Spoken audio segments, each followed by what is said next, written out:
one of our favorite clients. Marianne's the ex-CMO of Slaughter and May, and we started working with her when she was at Alex Partners, and now she's moved into a really interesting role at AMS, and I'm sure she's going to tell you lots about that today.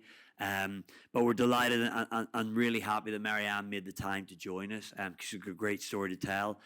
Also welcome to the stage my colleague Cam Dobinson, who's going to be talking to Marianne and getting some great insights out of her today. So enjoy, and thank you so much, both of you, for joining us today. Thanks, Connor. Thanks, Connor. First things first, welcome everyone. Thanks for joining us in the session. For those of you who know my colleague Sarah, she's actually hosting a session upstairs. We had a bit of a wager about who could get more bums on seats. So thanks so much for everyone coming in, and actually thanks Marianne, because I'm sure that you've driven a lot of those bums down here. So Marianne, thank you and welcome. Now that's never been said before. Moving swiftly on, but so Marianne, you have a bit of a background in the legal sector. Did you want to give a bit of an overview as to your role now at AMS, but also previously your legal background as well? Cool. So thank you very much. So I, from my dulcet tones, you'll pick up our South African, came to the UK 25 years ago, straight after university. I started my life at Anderson, where I was key account manager on the Enron account. Yeah, I know. Generally gets a giggle. Which was like a rock and roll tour of how to and how not to manage a client. I've been media trained, so I'm not allowed to say anything. Then moved with Anderson to Deloitte. From Deloitte, after about 7 years all in from Anderson to Deloitte, moved in worked my way through the law firms, as many of us did, and have and are. Did Freshfields, Reed Smith, Slaughter and May, and then moved to Alex Partners. I then moved to a company called AMS, which is where I am now. Maybe if I take 2-3 minutes just to explain who AMS is and how they work, it just gives a bit of context to the journey that we've been on. AMS is probably one of those companies that you would never hear of or about unless you are the head of talent acquisition or, for us layman, recruitment. We are a white label service, so the head of people, the head of HR outsources all their talent acquisition business to us. So we go into our clients, take on the client's persona and brand, and do all their recruitment for them. Now you'd go, any of us who've worked in professional services firms before, you go, that's not terribly big, is it? But I have very quickly learned over my last 18 months of being in the business that, for example, one of our big clients, who we're not allowed to mention, who's a bank who starts with a G and ends in Goldman Sachs, has got a full-time recruitment team of, I think it's just on 450 people permanently on site. So AMS people take on Goldman Sachs persona and brand and permanently on site, and they recruit around 12,000 people a year, between 12 and 15, depending on how the markets are going. Obviously, not 15 at the moment. So AMS is almost 11,500 people across the world, all most of them recruiters and sourcers, which is also something I didn't know that there was. And we embed ourselves into the client and do all their recruitment. But it's everything from recruitment to diversity inclusion assessments to getting their recruitment tech stack done to employee branding, sort of sourcing future talent. So, for example, everyone knows that AI is going to be a big trend. So how are you going to recruit your AI people in 3 years' time? Where are you going to grow them from? And identifying the universities that you can potentially target in 3 years' time to get those people from. So it's a pretty sophisticated, it's more than just whacking out some CVs and interviewing people. Excellent. So today we're going to go into sort of becoming a digital-first business, which since we've been working with you for the last 18 months, it's sort of been a key mission statement for you and for AMS. Yeah. Going back to the very beginning, why has that mission become so important for AMS? Yeah, so we are, the exciting part about, and it's one of the sort of key things as to why I joined AMS, is that we are a private equity owned business, which means that the sort of intensity is every 4 years, things get a little exciting because we're going to get new owners and things are going to get in line and you've got to tie the bows around things and make things pretty enough to walk down the aisle. One of the most critical things for anyone working within the sort of people space, specifically after the pandemic, was everyone saw it in the news, great resignation, people moving jobs, all of a sudden different types of working, different modes of working, people want 3 or 4 jobs, all these new generations coming through. So AMS had to really pivot hard because we're private equity owned, and the private equity owner turned around to us and said, so what are you guys doing about technology? What are you guys doing about, working remotely? What are you guys doing about this funny thing coming down the road called AI? So as a business, because we're incredibly heavy on people, we've had to look really hard at ourselves and do a bit of soul searching and say, okay, what part of what we offer to our clients can be enabled by technology? And I use that word quite carefully, enabled by technology, not necessarily that the robots are going to take our jobs.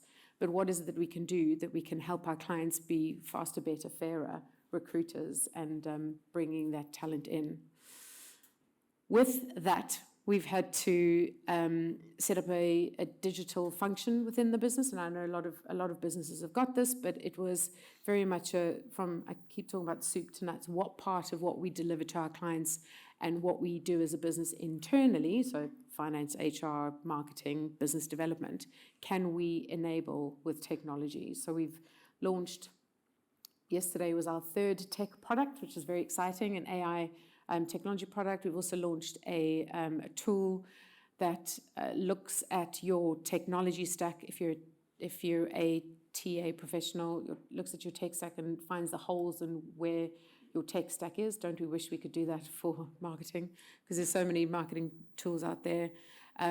So we've had to work quite hard to bring technology into our business and also make us a technology business. The sort of underlying bit of this is not only because the market is different and technology marches on and we've got to keep up with that, but also as you creep towards your next round as a private equity-owned business, one of the first things the new private equity owner will say is, how much tech are you doing? And if you're not doing enough, they're not interested. And you mentioned there sort of appeasing shareholders, which is probably different to a lot of people here in legal marketing. Did that vision sort of purely come from the shareholders, or was that you as an incoming CMO? You wanted to make an instant impact, we've already mentioned. Was that your vision, or was that sort of given to you to be that digital-first business? Yeah, Cam, I wish I could say it was me. I'd be claiming too much to say that. We've got an incredibly visionary chief exec who has made it his career to go in, turn businesses around and move them on. So along with our chief exec and our private equity owner, we're owned by owners, by the way, if anyone knows who they are. The two of them, sort of owners and our chief exec, they sort of set the agenda for us. And in my interview process with David, our chief exec, he said to me, this is what we're going to do. This is what we're doing as a business. Tell me how you're going to add to this. What do you know about technology? And I guess as part of that, you've got the fine line between making an instant impact when you come in and also driving long-term change. You mentioned the product that you launched this week has been sort of 18 months to 2 years in the making. How did you manage those quick wins and sort of compare them to the long-term vision as well? It's a really good, it's a good question, Cam. It's one of the things if there was anything I really struggled with when I started, it was probably that. And there were quite a few moments where I had to take good old deep breaths and go, you've got to leave your ego at the door and really, really listen to what the business needs the most. Like every CMO coming in goes, I want a new brand, I need a new website, let's bring the sexy, cool things in. But you've got to really listen hard to the business and understand what is the highest and best need, not least because every quarter you've got to do your presentation to the board, who are our CFO, our CEO, and our head of growth, and the private equity owners. And if you go, well, we've got a new thought leadership series, they go, and? What does it mean for the bottom line? So you've got to be incredibly thoughtful and try and do the stuff that's going to really have big impact first, along with obviously, keeping people happy, making sure everyone's on board, and doing a lot of communication to stakeholders all the time, especially if you're taking them on a sort of big journey of change. And we'll touch on a little bit of getting that buy-in from stakeholders throughout the process. But just going back to, you mentioned needing to listen to the business and their needs. Did you have to sort of go through a full audit of the tech stack that you had and sort of what you wanted in the pipeline as well? Yes, definitely. We've implemented, I think, 5 new pieces of technology. I've promised the team no more new tech this year, because it's relatively disruptive. And we did have to go through an audit, but when I say it was an audit, it was probably like, let's look at it all for about 10 days and get stuff stuck in quickly. So again, it was measuring what's the highest and best need, what's going to give us biggest bang for buck, and also, most importantly, especially in a private equity business, what can we afford? Because as a CMO going to the board and asking for more money, you're not going to go there first thing and say, I need more technology, because I can tell you they'll show you where the door is very, very quickly. So you've got to sort of slip it in very quickly. And big thanks to Passle for helping us do quite a bit of that sort of creep towards getting the full Passle suite in. Thanks for the plug there. No checks at the door. Exactly. As part of those 5 products that you've mentioned, that means that you've constantly got to be looking for buy-in. I guess, how was that achieved? I guess, and number 1 is, how was that achieved? And 2, from your experience with law firms as well, how does that differ from the firm you're at now and when you're at a law firm, who you need to get the buy-in from? Yeah. I don't think the getting buy-in is very different, because it's the same process. I think your stakeholders are slightly different. When you're at a law firm, you do feel accountable to every single one of the partners, which is just hard. Or quite often, and I hope I'm not talking out of turn here, but if there's a certain practice group leader who's noisy or brings in more revenue, they generally have a bit more sway, even if they don't know what the hell they're talking about. And we've all met a couple of them before. So it's just different. I think at AMS it's slightly more, if I say, corporate. So it's not as hierarchical, but you know exactly who you need to get that buy-in. They also leave you alone quite a lot just to get your stuff done. They do not, pardon my French, give a shit what tech platforms you put in, as long as they see the results. So I guess that means you're constantly having to prove the value of things, and as an incoming CMO, pretty quickly. So were you given, when you came in, were you sort of given a free range on a budget, or was there certain sort of alignments that you had to come and give back the feedback to those stakeholders? Yeah. Where do we start? When I joined, the remit that was the previous remit of the team was very much around brand and comms, because as a business that was all that was needed.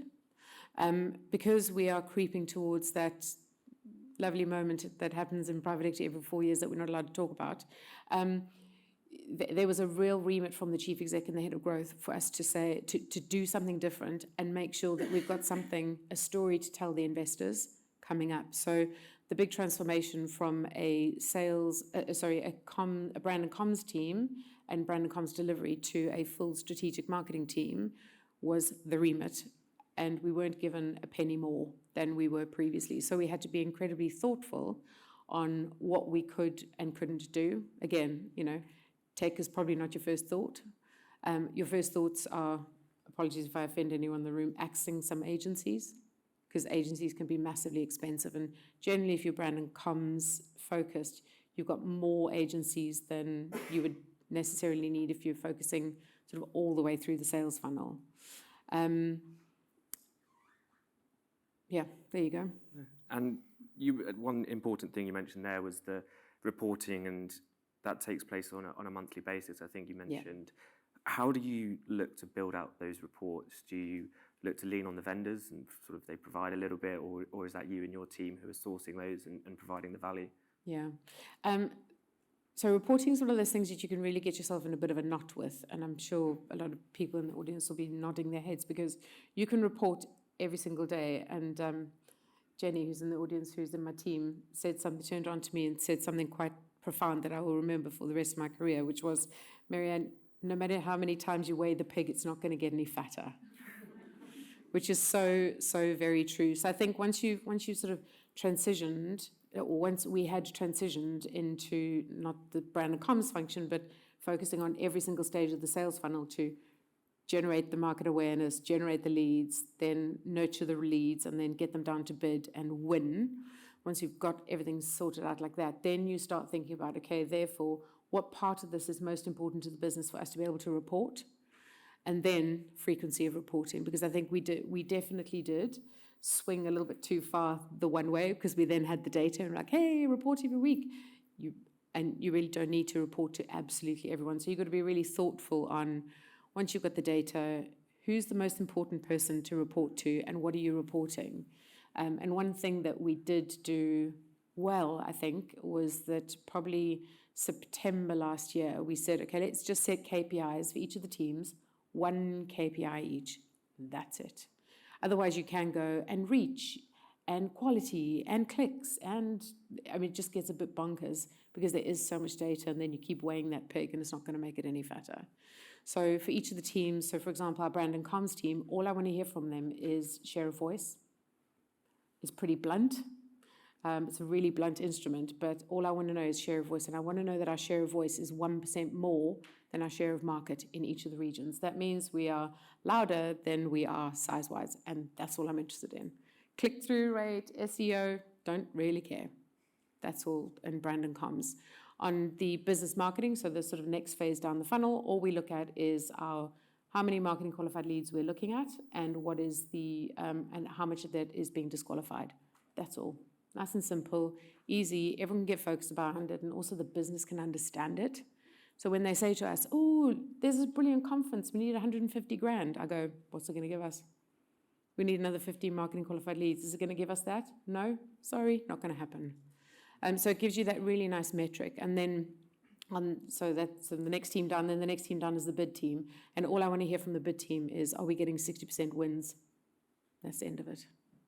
So as long as you've got those nice and easy metrics, everyone can understand and everyone can really get behind. And I guess we often sort of think about reporting in a vertical sense of you having to report to your stakeholders, but getting engagement from your co-workers as well is I guess, critical.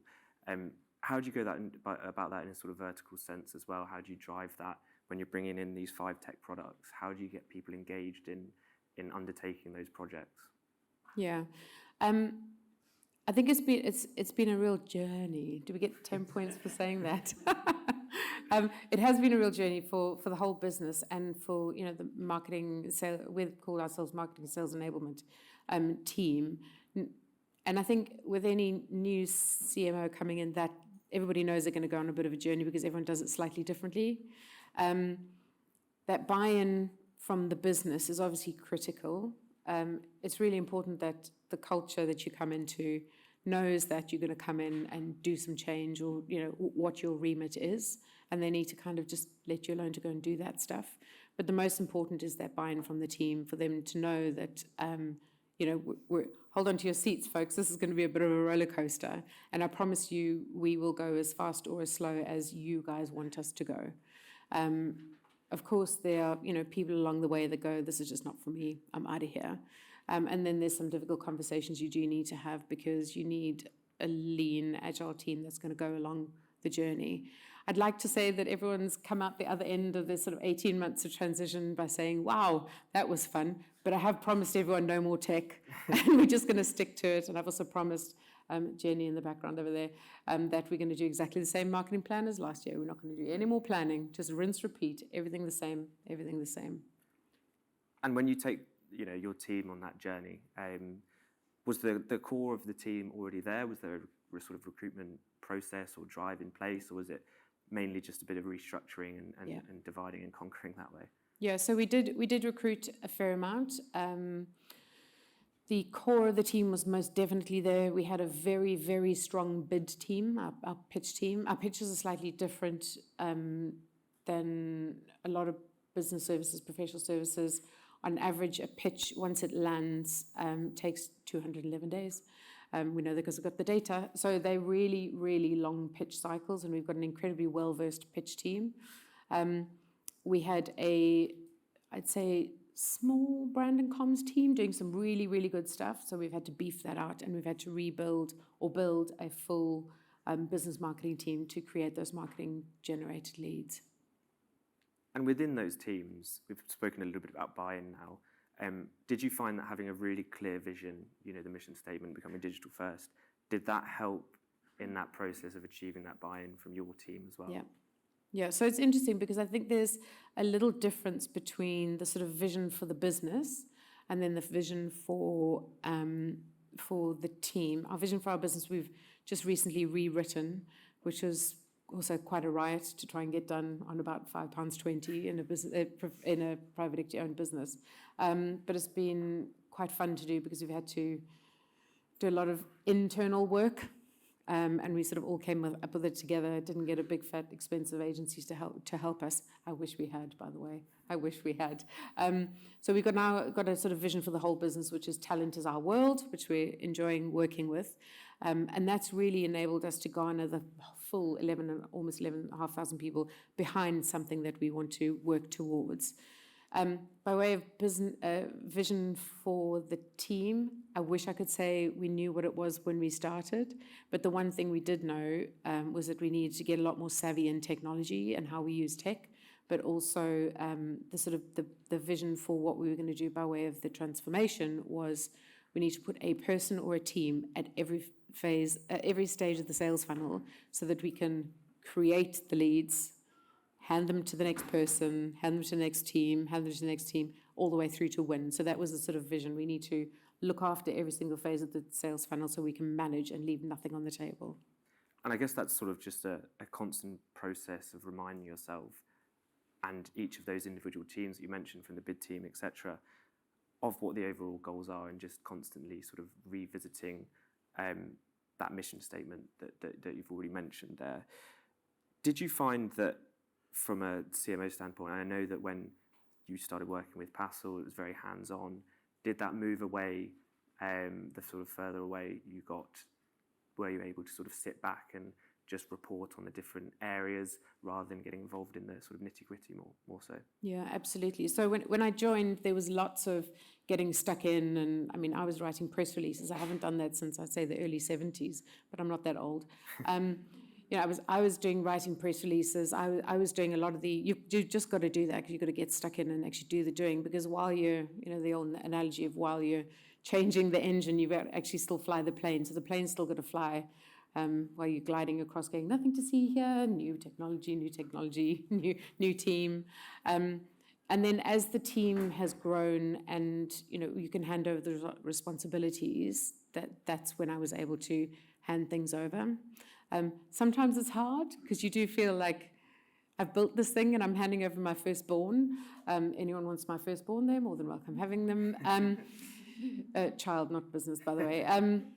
So yes, and so at some stage you do need to step back. It's not to say, because we're an incredibly lean team, it's not to say that you still do get stuck into things, because like the launch of our product that we launched, our AI product that we launched yesterday called AMS1, the chief exec was on my shoulder the whole time about it. So for him, this was my personal responsibility. So I couldn't go, oh, someone in my team's doing it. I needed to be seen to really drive and write some of the message maps and, look at the script for the video and do all that kind of stuff. Obviously, I didn't do it all myself. We've got a brilliant team and everyone's, hung together and did it. But you've got to be seen to be taking control of something. You can't be a person without portfolio.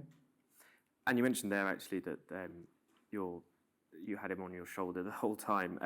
How do you sort of manage the expectations when you're running that project, but also you're distributing the sort of leadership to your team as well? How do you appease those stakeholders that we've already mentioned? The thing that keeps going on in my mind is the BAFTA of Best Actress goes to. You've just got to keep. You've got to just try and keep on top of things, because I think there's I think it's a question of leadership, that you've got to make sure that your team feel that you're shielding them from some of that stuff, but also taking some of it on yourself to make sure that your chief exec knows that you're on it and you're reporting to him. And if he wants to know And if he wants to read some of the social cards, you absolutely show him the social cards and say, don't worry, we've got this all under control. But I think it's really important that your team feel you've got it under control too, and that you helping them just get on with what needs to happen. And you mentioned that those cycles happen every 4 years. We won't mention exactly what they are, but it's slightly different to a law firm. So how did you sort of understand the expectations from managing stakeholders in a law firm to managing stakeholders where you are currently? Yeah, I think that's probably been the biggest shift for me, because while Alex Partners is private equity owned, I think I was sort of 2-3 steps removed from the actual private equity owners, whereas now, I speak to them every quarter, or I have access to them every quarter. The only way of getting under the skin of what it means to be within those cycles is speaking to them and understanding their needs, because depending on where you are with your sort of funding rounds or your refinances, or where they are on how they're thinking about the business, depends on what you can get signed off, basically, and selfishly. So, for example, I would love to be able to redo our website now, but that ain't going to happen. Not over the next 18 months. It's just not highest and best use of budget, not highest and best use of our time. Maybe reskin the front page, that's enough, but it's enough just to get the next investors in. The best thing I did to try and understand their private equity sort of cycle was find my peer within OMERS. He's a guy called Neil, who I was meeting with once a month, just to understand the crazy world of private equity and what was the most important thing and what sort of made them work. So I took him on as a bit of a coach, and I meet with him sort of every quarter, and we have good old chats about understanding how to speak to them.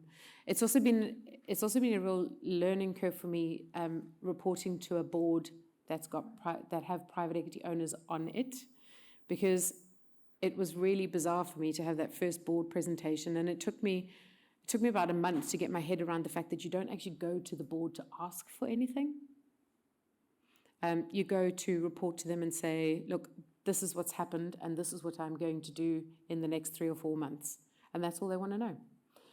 Your asks go around the board and to our CFO beforehand. And he goes, yep, tell them that's what you're going to do.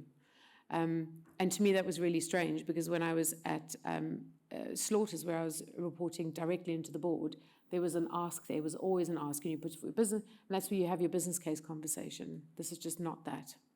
So I guess now it's a lot more about prioritizing what's important, given where you are, not only in that cycle, but also the firm's needs and what's coming up. How have you found that process of prioritizing? I imagine it's quite a difficult process, and also how have you sort of managed the team to understand that as well? Because I'm sure they've all got their own projects that they'd like to do or have done previously and would like to bring into AMS as well. Yeah, absolutely. It's again, it's a leave your ego at the door a little bit. And understand that there's never a no for anything. It's just not now. And maybe we do this after summer next year, or is there an easier way we can do this, and just find some alternatives.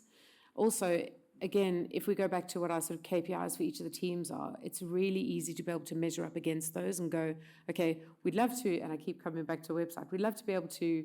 No, let's use another example. We'd love to be able to create an ambassador program, for our alumni and repeat clients, a bit like, I say, Boots Advantage card. I wish it was that exciting. But anyway,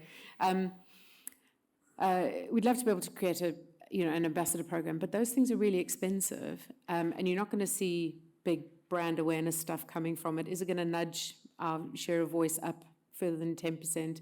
Is it going to create any marketing qualified leads over the next 18 months? No, probably not. Is it the right thing for us to do now? No, not quite. If I had 250 grand extra, would I do it? Not now.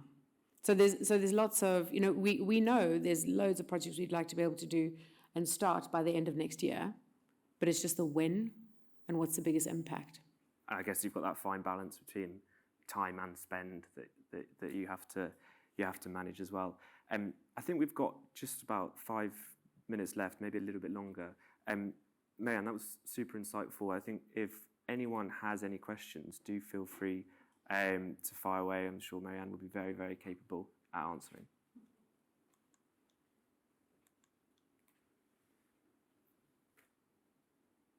Easy crowd. Easy crowd. I think you've answered everyone's questions for them already. I've got a quick question. Thanks very much. James Lloyd. It seems you've made a very successful transition from, well, I'll go backwards actually, to a very commercial, if I can put it like that, lead-driven marketing function from a probably more brand communications, thought leadership, partnership-driven business structures. Those strike me as two very different ways of operating. Could you maybe just elaborate on the difference in how one needs to operate in each of those different environments? Yeah. As those of us who've spent large parts of our careers in professional services world, it's a highly complex, highly relationship-driven market. And this seems to be the AMS world much more of a marketing-driven organisation as opposed to a partner-driven organisation. Yeah, it's a really good question. The shift from a brand and communications function in what you refer as a sort of where the law firms are to what we've got now, I keep saying strategic marketing, maybe that may sound more glamorous than it is not that far. I think the biggest change has been understanding and putting in place what those accountabilities are. So I think when I was in the law firms, you don't necessarily have to report that much, and I hope I'm not offending everyone, but whereas the shift here is if we're going to do a big brand campaign, we need to know why we're doing it, so that we can also not only apportion out what funding we need from it, what are the sort of resources we need, what are the people we need, and then the why. What are we doing? What's our big messages before we actually go, hey, let's create a magazine? Which, hell, that was fun in law firms, right? We had lots and lots of fun. I had lots and lots of fun doing that. But what I've got now is the brand and comms team right at the top of the funnel. I love to say that they do some of that really cool, fun stuff, videos and interactive bits and pieces and all that fun stuff. But they are massively focused on, is this going to drive that 10% share of voice in every single one of our regions? And it just gets them focused. And then the next team, the business marketing team, which business marketing teams, the business marketing teams in every single one of the law firms, but they're not necessarily focused on that, creating the marketing qualified lead. I wish that you were able to get to that. And I say able to, I wish that the lawyers would let you get there, because, I mean, imagine harnessing the activity that you could do on that. So it's not a million miles away from that. It's just where the focus is. We've also got a sales team that we work very closely with, and we hand those marketing qualified leads gently over to the sales team, and we say to them, okay, before we hand over, you happy with this one? You like this one? Okay, cool. You guys go and hunt it down. And then it takes, on average, 67 days for them to move that to an opportunity if the market is right. And then we do the bidding. Then they hand it back to us to do the bid. Law firms, you don't necessarily have a pure sales team. You've got your MDs and your partners, so it is slightly different. The relationships are just slightly different. I hope that answers it.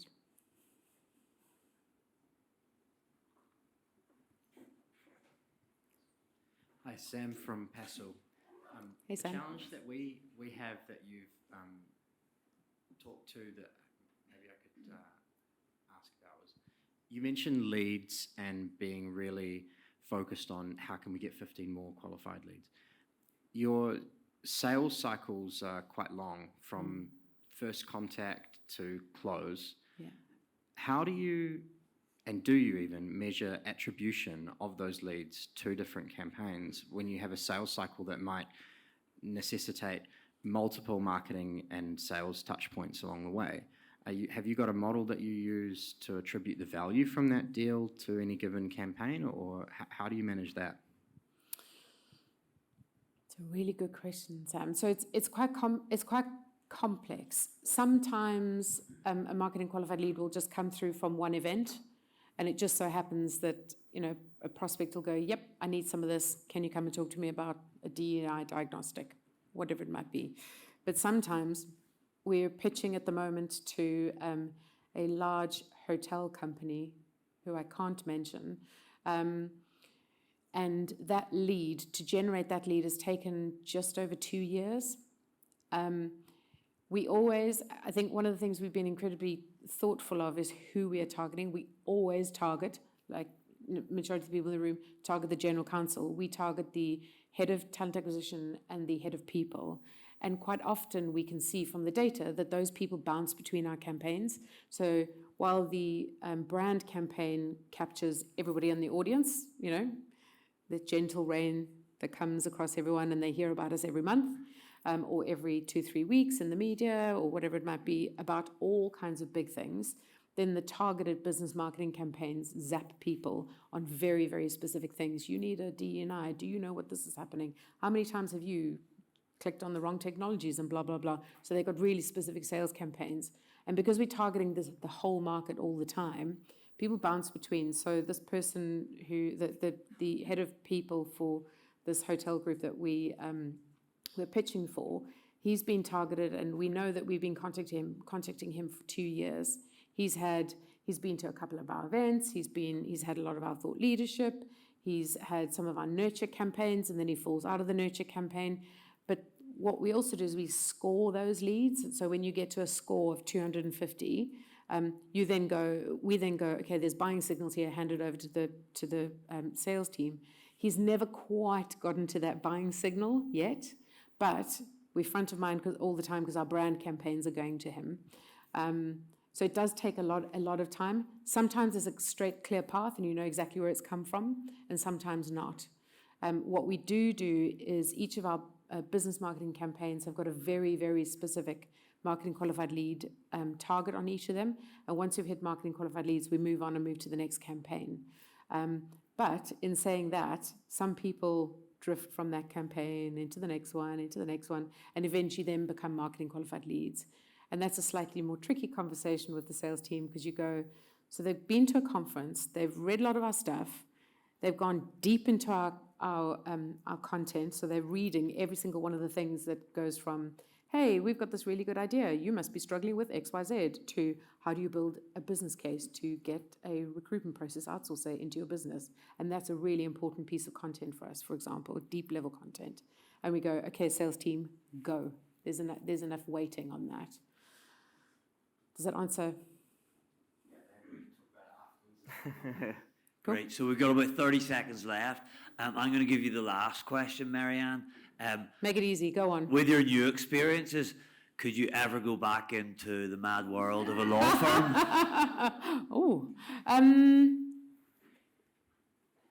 I don't know.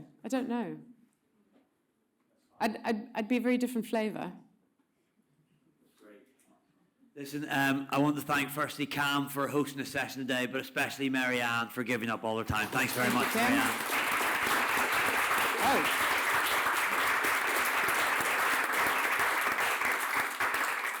And that's us for the morning.